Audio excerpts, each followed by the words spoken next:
Doomsday clock comic का part 3 शुरू होता है।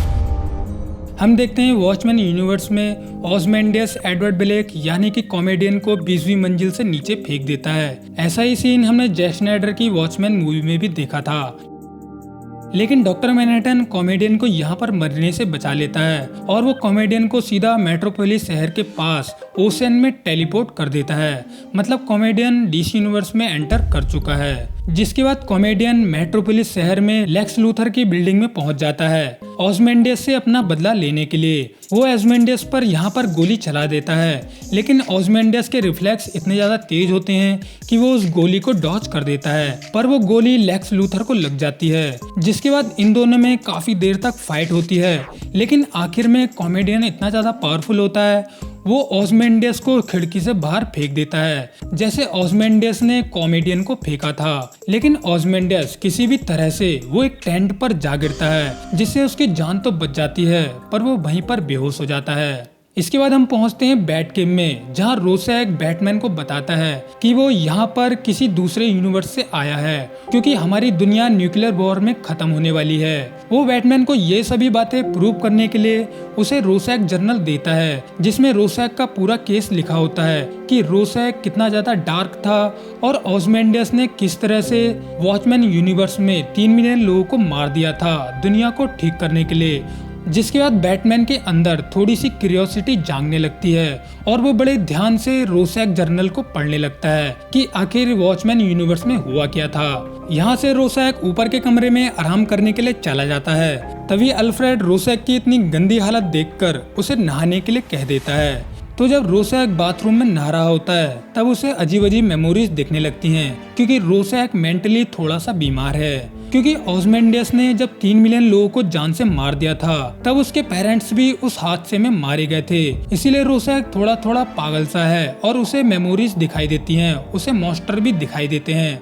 24 घंटे के बाद बैटमैन रोसैक जनरल को पूरी तरह से पढ़ लेता है और पढ़ने के बाद बैटमैन समझ जाता है कि रोसैक मेंटली इंसेन है, वो बहुत बड़ा पागल है। सो बैटमैन रोसैक को बताता है कि वो जानता है कि हमें डॉक्टर मैनहट्टन कहाँ मिलेगा। जिसके बाद बैटमैन रोसैक को आर्खम असाइलम की ओर ले जाने लगता है। आर्खम असाइलम में पहुंचने के बाद बैटमैन रोसैक से धीमी आवाज में कहता है कि डॉक्टर मैनहट्टन इसी कमरे में है। इसके बाद रोसैक उस कमरे के अंदर जाकर कहता है, डॉक्टर मैनहट्टन आप कहाँ हो?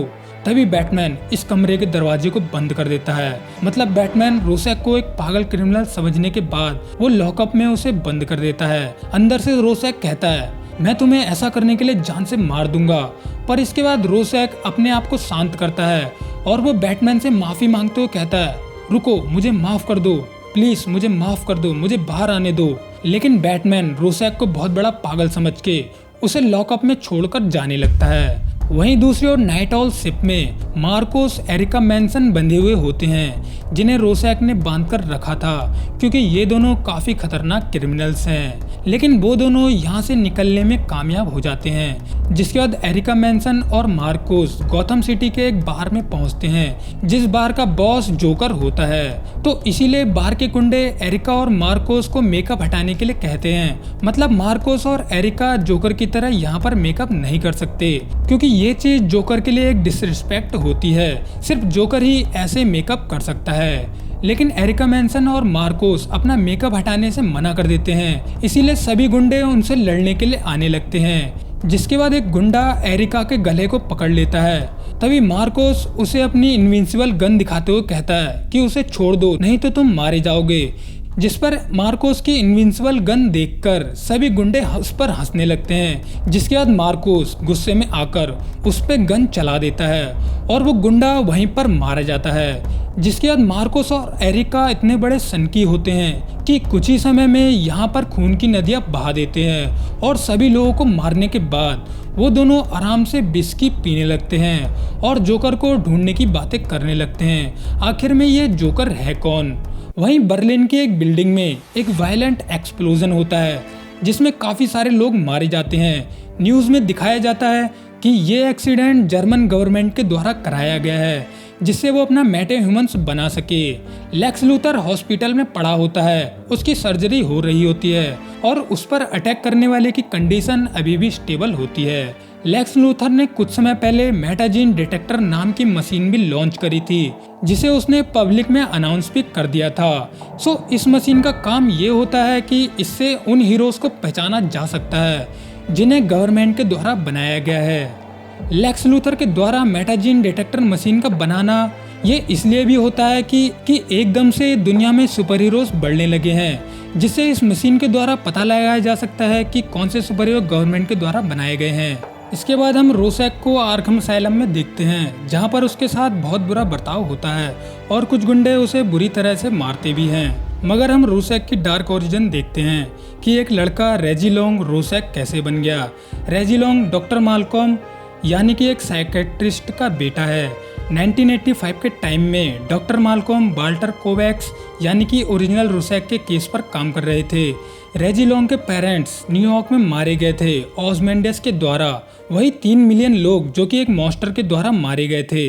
जिसके बाद रेजिलोंग का मेंटल ब्रेकडाउन और ट्रॉमा के कारण वो लगभग पूरा पागल सा हो गया था। इसी वजह से उसे मेंटल हॉस्पिटल में भर्ती किया गया था, जहां पर उसकी मुलाकात बैरन लुइस से होती है, जो कि उसे सेल्फ डिफेंस और अपने दिमाग पर कंट्रोल करना सिखाते हैं। रेजिलोंग टीम मिनटमैन के सभी मेंबर्स के बराबर फाइटिंग स्किल्स सीख जाता है, क्योंकि बैरन लुइस मिनटमैन टीम का फॉरमैन मेंबर था, जो कि जानता था मिनटमैन की सभी फाइटिंग स्किल्स को। बाद में बैरन लुइस मेंटल हॉस्पिटल से एस्केप कर जाते हैं और कुछ समय के बाद वो रेजी को भी हॉस्पिटल से बाहर निकाल लेते हैं। जिसके बाद रेजी बनता है रोसैक 2, जो कि अपने फादर की रिसर्च पढ़ने के बाद पता लगाता है कि ऑज़मेंडियस ने ही 3 मिलियन लोगों को मारा था।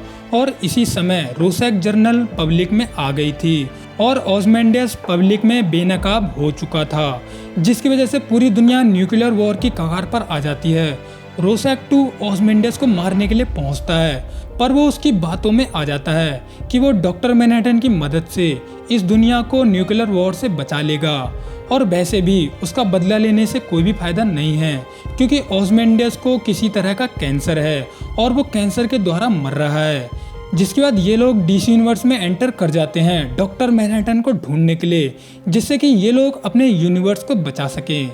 प्रेजेंट में बैटमैन ने रोसैक को जेल में बंद कर दिया होता है, जहां पर रेजी की मुलाकात जेन डो नाम की एक लड़की से होती है, जिसे सैटर्न गर्ल के नाम से जानते हैं, जो कि लीजन ऑफ सुपर हीरोज की फाउंडर है और ये 30वीं सदी से बिलोंग करती है। इसके बाद फ्यूचर देखने और टेलीपैथी जैसी पावर्स हैं। वो रोसैक 2 को यहाँ से निकलने में मदद करती है, क्योंकि वो कई दिनों से रेजी की मेमोरीज को देख रही थी। वो यहाँ पर रोसैक को ज्यादा कुछ भी नहीं बताती कि वो आखिर उसकी मदद क्यों कर रही है डॉक्टर मैनहट्टन को ढूंढने के लिए। सैटर्न गर्ल रोसैक से कहती है कि मुझे तुम सैटर्न गर्ल नाम से बुला सकते हो और हमें अपने फ्यूचर को बचाना ही होगा। जिसके बाद ये लोग डॉक्टर मैनहट्टन को ढूंढने से पहले ये किसी तरह की लाइट को ढूंढने चले जाते हैं, जैसे ग्रीन लैंटर्न। वहीं हम देखते हैं ऑज़मेंडियस एक हॉस्पिटल में बेहोश पड़ा होता है। उसे हथकड़ियों में बांध रखा होता है, जिससे वो यहाँ से भाग ना पाए। लेकिन ऑज़मेंडियस यहाँ पर ऐसा दिखाता है कि उसकी सांसें रुक चुकी हैं और एक अलार्म बजने के कारण यहाँ पर गार्ड्स उसके पास पहुँच जाते हैं। इसी प्रकार ऑज़मेंडियस उन गार्ड्स को ट्रिक करके अपनी हथकड़ियों को खोल लेता है और गार्ड्स को बेहोश करके वो यहाँ से भाग निकलने में कामयाब हो जाता है। जिसके बाद ऑज़मेंडियस सीधा आउल शिप पर पहुंचता है, जहां पर वो देखता है कि आउल शिप में पहले से ही कोई और बैठा होता है, जो कि होता है बैटमैन, जो कि आउल शिप में कुछ रिसर्च कर रहा होता है। खैर यहीं पर डूम्सडे क्लॉक कॉमिक का पार्ट 3 एंड जाता है। अब मिलते हैं डूम्सडे क्लॉक कॉमिक के पार्ट 4 में। So tata bye bye, take care.